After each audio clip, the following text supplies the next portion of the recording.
Gidersen yıkılır bu kent, kuşlar da gider. Bir nehir gibi susarım yüzünün deltasında. Yanlış adreslerdeydik, kimliksizdik belki. Sarışın bir şaşkınlık olurdu bütün ışıklar. Biz mi yalnızdık, durmadan yağmur yağardı. Üşür müydük nar çiçekleri ürperirken? Gidersen kim sular fesleğenleri? Kuşlar nereye sığınır akşam olunca?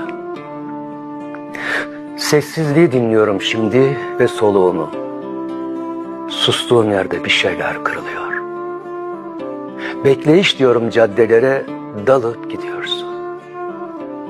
Adını yazıyorum bütün otobüs duraklarına. Öpüştüğümüz her yer adınla anılıyor.